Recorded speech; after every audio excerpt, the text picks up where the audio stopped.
왕이신 나의 하나님이여, 내가 주를 높이고 영원히 주의 이름을 송축하리이다. 내가 날마다 주를 송축하며 영원히 주의 이름을 송축하리이다. 위대하신 하나님, 주께서 행하시는 일들을, 그 능한 일들을 찬양하고 선포하길 원합니다.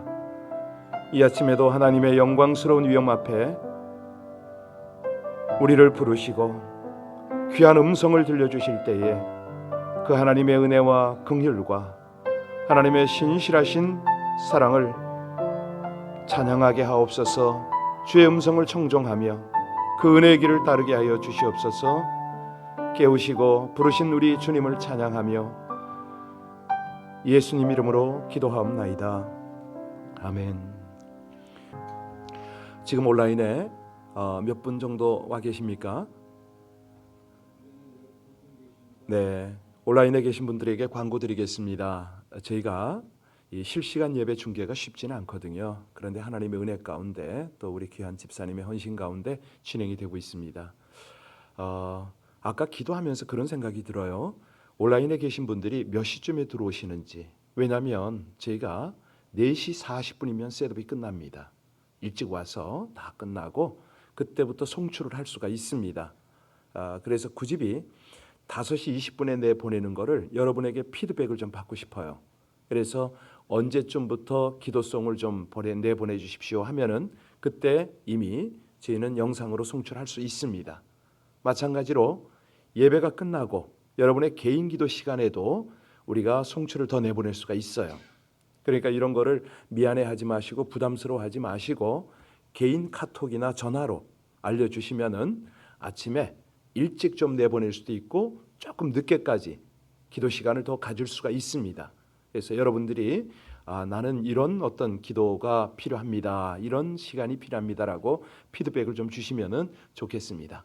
이 시간에 우리 이 일을 위해서 함께 기도하기를 원하는데요. 사실 본당에 오고는 싶은데 여러 가지 사정상 못 오시지 않습니까? 이런 것들을 생각하면 늘 마음이 아쉽습니다. 안타깝습니다. 우리 본당에 계신 분들은 올 수 있음이 너무 감사해서 하나님께 기도해 주시고요. 감사의 기도를 좀 드려주시길 부탁하고, 우리 교회 새벽 기도가 꾸준하세요. 이 인원이 아주 너무너무 감사하고 귀한 분들이십니다. 보이지 않는 곳에서 함께 하나님 앞에 중보하며 하나님 나라 교회 성도들을 위해서 함께 합력할 수 있는 게 얼마나 귀하고 감사하니, 우리 하나님 앞에 우리의 이 아름다운 연합과 동역이, 하나님을 향한 중보가 멈추지 않게 해달라고, 우리 이 실시간 중계가 은혜 가운데 진행되게 해달라고 우리 합심으로 함께 간절히 주님 앞에 기도 올리겠습니다. 오직 아버지 하나님의 은혜로 날마다 새벽을 깨우며 우리 아버지 하나님 앞에 간구할 수 있도록, 예배 드리며 주님의 응답을 구할 수 있도록 하나님 그렇게 우리 모두를 인도하심을 감사를 드립니다. 아버지 하나님, 실시간으로 새벽을 깨우며 각 가정에서 만만치 않은 그런 조건 속에서도 중심을 다하는 우리 귀한 권사님들, 장로님들, 집사님들 한 분 한 분을 붙들어 주셔서 저들이 늘 새벽 제단을 쌓으며 우리 하나님 앞에 간구하는 모든 기도들이 아름답게 연락되어지게 하여 주옵소서. 주여, 우리 실시간으로 중계하는 게 만만치 않은데 그럼에도 불구하고 하나님께서 이 모든 상황, 모든 조건들을 열어주심을 감사를 드립니다. 하나님, 한 영혼 한 영혼이 소중하여 우리 아버지 하나님께서 이렇게 온라인과 오프라인을 통해서 예배를 허락하셨사오니 이 모든 예배를 통해서 하나님은 영광을 받으시고 우리를 위하여 예비하신 은혜가 한량없이 부어지게 하여 주시옵소서. 주님께서 아버지 하나님의 거룩한 방법과 하나님의 그 놀라운 역사로 시간과 시대와 모든 상황을 초월하여 하나님을 영화롭게 할 수 있는 귀한 은혜 주심을 진실로 감사를 드리고, 모든 예배를 통해서 하나님은 영광 받으시고 예비하신 은혜가 영혼 가운데 충만하게 부어지게 하여 주시옵소서. 예수님 이름으로 기도하옵나이다. 아멘. 오늘은 구약으로 갑니다. 예레미야서입니다. 26장입니다. 구약성경 1092쪽 예레미야 26장 1절로 15절까지의 말씀입니다. 예레미야 26장 1절부터 15절까지의 말씀을 합독하십니다. 유다의 왕 요시야의 아들 여호야김이 다스리기 시작한 때에 여호와께로부터 이 말씀이 임하여 이르시되, 여호와께서 이와 같이 말씀하시니라. 너는 여호와의 성전 뜰에 서서 유다 모든 성읍에서 여호와의 성전에 와서 예배하는 자에게 내가 내게 명령하여 이르게 한 모든 말을 전하되 한마디도 감하지 말라. 그들이 듣고 혹시 각각 그 악한 길에서 돌아오리라. 그리하면 내가 그들의 악행으로 말미암아 재앙을 내리려 하던 뜻을 돌이키리라. 너는 그들에게 이와 같이 이르라. 여호와의 말씀에 너희가 나를 순종하지 아니하며 내가 너희 앞에 율법을 행하지 아니하면 그들을 말을 순종하라고 하였으나 너희는 순종하지 아니하였느니라. 내가 이 성전을 실로같이 되게 하고 이 성을 세계 모든 민족의 저주거리가 되게 하리라 하셨느니라. 예레미야가 여호와의 성전에서 이 말을 하며 제사장들과 선지자들과 모든 백성이 듣더라. 예레미야가 여호와께서 명령하신 말씀을 모든 백성에게 전하기를 마치매 제사장들과 선지자들과 모든 백성이 그를 붙잡고 이르되 내가 반드시 죽어야 하리라. 어찌하여 내가 여호와의 이름을 의지하고 예언하여 이르기를 이 성전이 실로같이 되겠고 이 성이 황폐하여 주민이 없으리라 하느냐 하며 그 모든 백성이 여호와의 성전에서 예레미야를 향하여 모여드니라. 유다의 고관들이 이 말을 듣고 왕궁에서 여호와의 성전으로 올라가 여호와의 성전 세 대문에 입구에 앉음에 제사장들과 선지자들이 고관들과 모든 백성에게 말하여 이르되 이 사람은 죽는 것이 합당하니 너희 귀로 들은 같이 이 성에 관하여 예언하였음이라. 예레미야가 모든 고관과 백성에게 말하여 이르되 여호와께서 나를 보내사 너희가 들은 바 모든 말로 이 성전과 이 성을 향하여 예언하게 하셨느니라. 그런즉 너희는 너희 길과 행위를 고치고 너희 하나님 여호와의 목소리를 청종하라. 그리하면 여호와께서 너희에게 선언하신 재앙에 대하여 뜻을 돌이키시리라. 보라, 나는 너희 손에 있으니 너희 의견에 좋은 대로 옳은 대로 하려니와 너희는 분명히 알아라. 너희가 나를 죽이면 반드시 무죄한 피를 너희 몸과 이 성과 이 성 주민에게 돌리는 것이니라. 이는 여호와께서 진실로 나를 보내사 이 모든 말을 너희 귀에 말하게 하셨음이라. 아멘. 여러분, 아동 심리에 좀 관심 있으십니까? 요즘은 심리학이 대세더라고요. 뭐 인문학하고 함께 가는데 저도 사실은 이번 코로나 기간에 그 공부를 좀 했습니다만은 우리 아이들을 가만히 보면은 교육 과정이 필요하잖아요. 사실 저는 그걸 모르고 그냥 애를 키웠는데 교육 과정에서 때로는 엄하게 하고 때로는 보듬고 격려하고 뭐 이렇게 가야 되는데 쉽게 말하면 채찍과 당근의 방법을 동원해서 아이의 의지를 변화시키고 성숙시켜야 되지 않습니까? 그런데 이게 그냥 사람이 개발을 한 게 아니고 하나님의 방법이거든요. 우리 하나님께서 당신의 백성을 다루는 방법이 그와 같습니다. 오늘 본문에 등장하는 이제 유다 백성에 대해서는 차차 그들의 배경을 설명하도록 하고요. 이 유다 백성들의 의지는 대단히 완악했습니다. 이 완악한 백성들에게 하나님은 당신의 선지자 종들을 통하여 뜻을 보여주십니다. 그리고 불순종하면 특수 교육이 아주 그냥 뭐 스파르타 훈련이 시작이 됩니다. 그래서 예레미야서는 하나님의 백성을 특별 교육시키는 그런 책이다. 이렇게 이해하시면 되겠습니다. 이 예레미야 26장의 내용이 기록된 시점이 언제냐? 오늘 1절에도 나와 있는데 유다 왕 요시야의 아들 여호야김의 즉위 초입니다. 김정은이를 생각하면 금방 이해가 갈 텐데요. 여호야김의 아버지 요시야는 굉장히 훌륭한 왕이었어요. 그런데 이 여호야김은 대단히 사악한 왕입니다. 내일 보시겠습니다만은 20절부터 이렇게 쭉 보게 되면은 이제 다른 선지자 이 예레미야 말고 우리아가 나오는데 그 동일한 메시지를 전했거든요. 예레미야하고 그랬는데 이 만만한 우리아는 끝까지 쫓아가서 추격해서 끌어다가 죽입니다. 그런 정도로 하나님의 선지자를 죽일 정도로. 그러니까 요즘에 여러분이 정권을 가만히 보세요. 하나님의 선지자들을 함부로 대하는 그런 이 정권치고 제대로 가는 정권이 없잖아요. 예, 그렇게 이해하시면서 오늘 본문을 따라 들어가시면 되겠습니다. 본문을 보면 하나님께서 예레미야에게 하나님의 성전에서 백성들에게 회개하라고 선포하는 명령을 하시면서 이 예레미야가 백성들 앞에 담대하게 선포하는 그 장면입니다. 그랬더니 제사장 또 모든 백성들 선지자까지 모여서 이 예레미야를 죽이려고 그러네요. 자, 그럴 때 예레미야가 어떻게 합니까? 목숨 걸고 선포해 버립니다. 신앙생활을 목숨을 걸어야 할 이유, 오늘 본문에 보면 나옵니다. 먼저 1절과 2절을 다시 봉독할 텐데요. 자, 하나님께서 유다 백성들에게 어찌하라고 말씀하십니까? 우리 1절, 2절 같이 읽습니다. 유다의 왕 요시야의 아들 여호야김이 다스리기 시작한 때에 여호와께로부터 이 말씀이 임하여 이르시되 여호와께서 이와 같이 말씀하시니라. 너는 여호와의 성전 뜰에 서서 유다 모든 백성에게 여호와의 성전에 와서 예배하는 자에게 내가 네게 명령하여 이르게 한 모든 말을 전하되 한마디도 감하지 말아라. 그 감하지 말아라 하는 내용이 이제 3절부터 6절까지 7절까지 쭉 나옵니다. 우리 3절부터 계속 좀 읽어야 됩니다. 하나님의 말씀을 봉독하겠습니다. 3절 같이 봉독하십니다. 그들이 듣고 혹시 각각 그 악한 길에서 돌아오리라.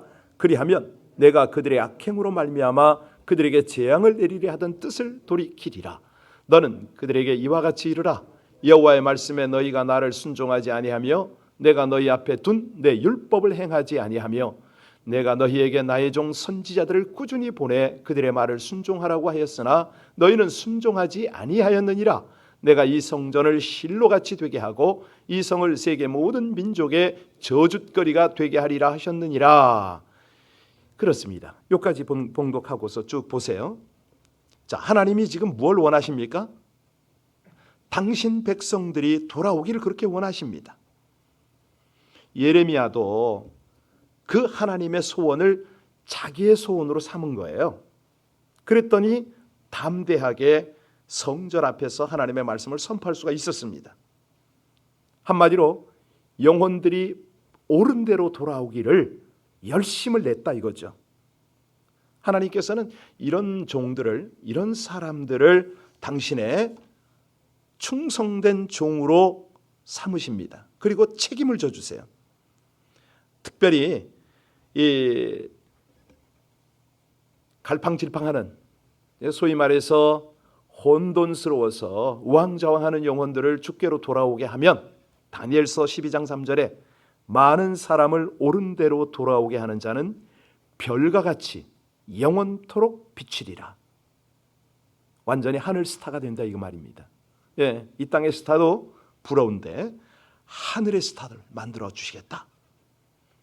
참, 그래서요, 많은 사람을 옳은 대로 돌아오게 하는 방법이 어떤 방법이 있을까요? 가장 중요한 방법은 그들을 위하여 기도하는 거 아니겠습니까? 우리가 연약하기 때문에 서로에 대한 오해가 많은 시대를 살아갑니다. 그러니까 좋은 말을 해도 똑바로 안 들어요. 예, 물론 거친 말이 있으니까 이제 그럴 수도 있겠습니다만은 중요한 거는 말로 할 필요가 없는 거죠. 왜? 하나님이 하시니까. 정말 기도 중에 우리의 중보가 참으로 아름다운데 그 기도 중에 가장 아름다운 건 중보 기도 아닙니까? 대개 보면은 이 진실한 사람들이 중보를 많이 합니다. 새벽을 깨우는 분들이 대부분 다 진실하세요. 그래서 하나님께서는 그들에게 복을 주시는데 어떤 복을 주시느냐?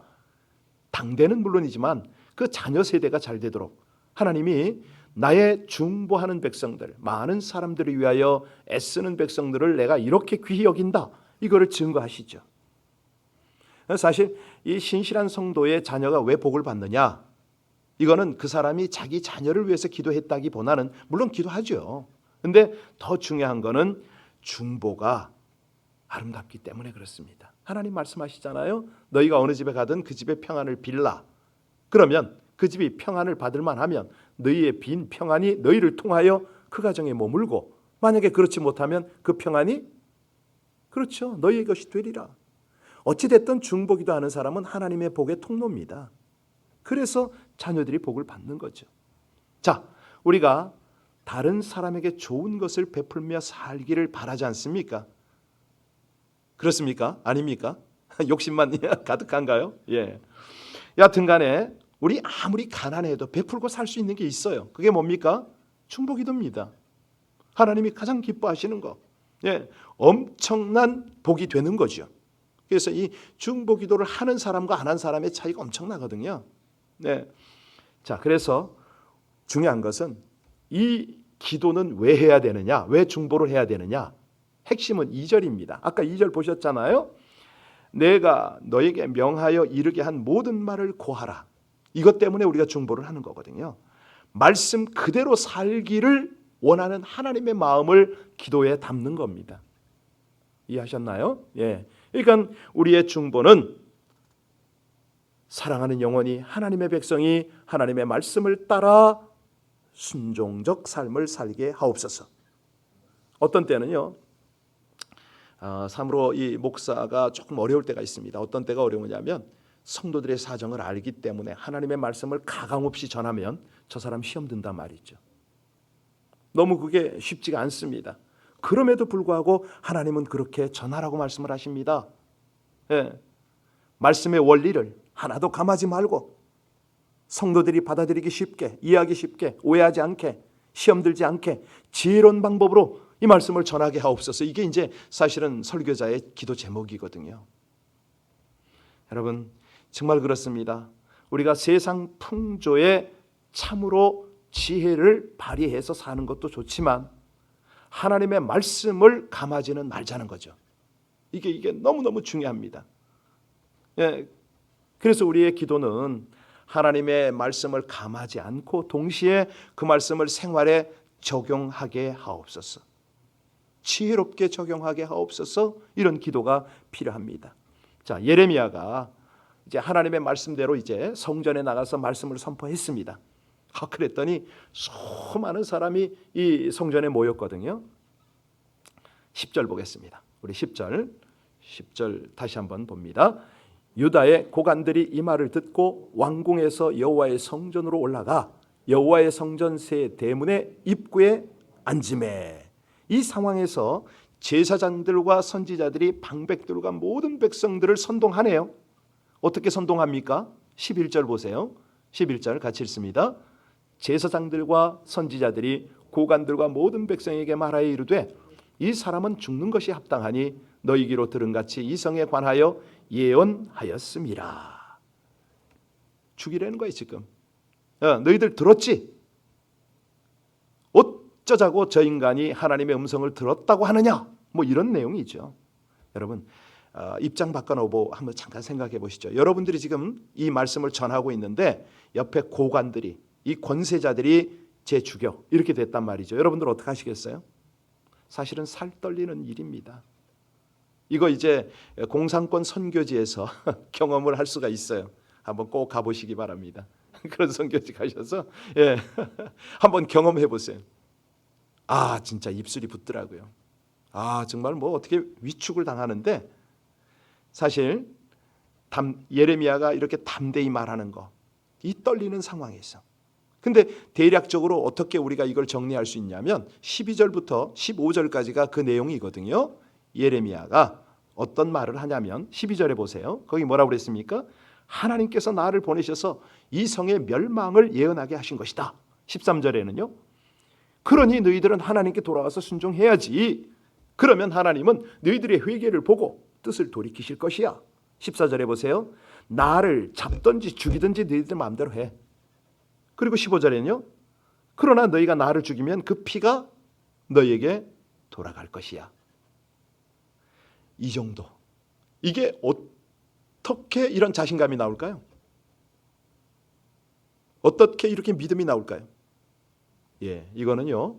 하나님의 음성을 바로 듣지 않으면 이런 용기가 나오질 않습니다. 이런 믿음이 없어요. 그런데 예레미야는 분명히 하나님의 말씀을 제대로 들었다는 거예요. 그러니까 죽어도 좋다는 거죠. 그런 말이 나오는 거죠.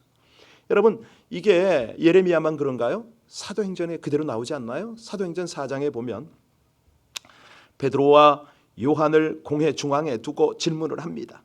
그때 베드로가 얼마나 담대하게 하나님의 말씀을 전합니까? 베드로는 사실은 뭐 아시다시피 어부 출신 아닙니까? 그래서 제가 베드로 선배님을 참 좋아해요. 제가 어부 출신이라 그 무지한 그 사람이 담대하게 선포를 했더니 하나님의 말씀을 그날 3,000명이나 돌아오잖아요. 그런 놀라운 역사가 있습니다. 아니 예레미야도 베드로도 얼마나 위축되고 떨리는 상황에서 하나님의 말씀을 전했습니까? 자, 그러면 이제 오늘 이 내용을 따라서 우리가 몇 가지 교훈을 얻어야 되는데, 첫째는요, 잘못된 신앙은 신앙이 없는 것보다 더 위험하다. 여러분, 예레미야를 핍박했던 사람들이 어떤 사람입니까? 그렇죠, 하나님을 믿었던 사람이에요. 어설픈 지식, 어설픈 신앙입니다. 요즘에 코로나 사태를 통해서 신앙들 바로 해야 됩니다. 제가 수도 없이 우리 성도님들한테 어떤 때는 강하게 책망도 하는데 요즘에요, 제발 좀 신앙생활 똑바로 하십시오. 아니 사실 제가 그런 사실 어떤 자리 연연하고 그런 사람 아니거든요. 저 야무지게 야단 칠 때는 칩니다.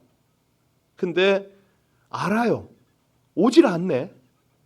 이게 너무너무 답답한 거예요.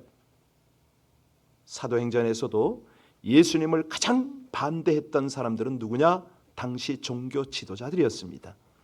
왜냐하면 어설픈 지식 때문에 오히려 더 큰 위험을 초래합니다. 이 시대가 꼭 같습니다.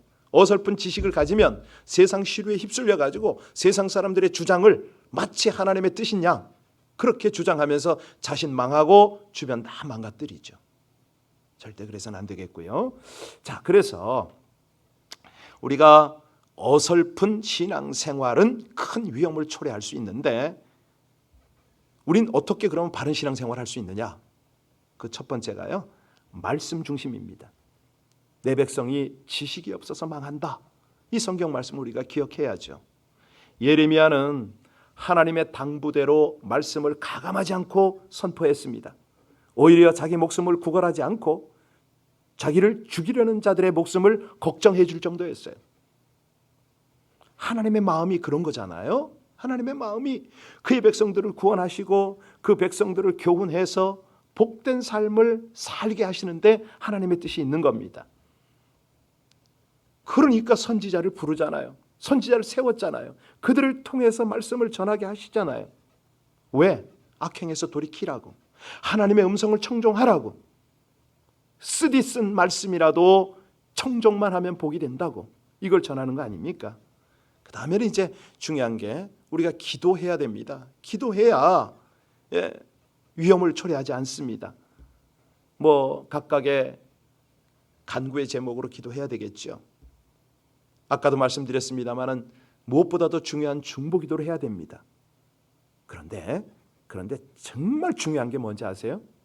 진짜 기도 중에 가장 중요한 거는 뭐냐면 하나님의 뜻을 분별하게 해달라고, 하나님의 음성을 듣게 해달라고. 이 기도가 가장 중요합니다. 기도하는 사람이요, 이 기도를 빠뜨리고 기도한다? 기도가 아니죠. 여러분의 기도 제목이 있으면 하나님, 제가 이렇게 기도하는데 어떻게 하길 원하세요? 여기까지 가셔야 됩니다. 너무너무 중요해요. 하나님, 지금 주변 상황이 이래서 이렇게 기도합니다. 하나님의 뜻은 뭔가요? 말씀을 주세요. 하나님의 음성을 들려주세요. 이렇게 돼야 되는 거 아니에요? 우리 하나님의 말씀의 기본 원리 속에서 하나님의 여러 말씀을 적용하는 것, 그건요, 분별력이 절대 필요합니다. 아니 분별을 못하니까 지금 예레미야를 죽이려고 그러는 거 아니에요. 그래서 분별력을 위한 기도가 절대 중요합니다. 근데 이제 그 분별력을 가지려면 더 중요한 게 뭐냐? 겸손한 자세죠. 많이 알고 또 많이 배우고 오랜 신앙생활을 했으면 정말 필요한 게 겸손 아닙니까? 왜? 아니 걸핏하면 내 지식, 내 분별력 가지고 판단해버리니까. 기도는 하는데 하나님 저리 비키세요 돼요. 내가 먼저 판단하고 내가 먼저 일을 저지르고 내 하고 싶은 대로 가고, 굉장히 하나님 앞에 교만스러운 거죠. 사람들을 가만히 보세요. 어떤 사람은 멀리서 보면 참 좋은 사람이 있는데, 어떤 사람은 반대입니다. 가까이 가서 알면 알수록 좋은 사람이 있어요. 여러분 주변에 그런 사람이 있습니까? 있기를 바랍니다. 그러니까 여러분, 어떤 사람이 가까이서 볼 때 좋은 사람이죠? 말할 거 없습니다. 겸손한 사람입니다.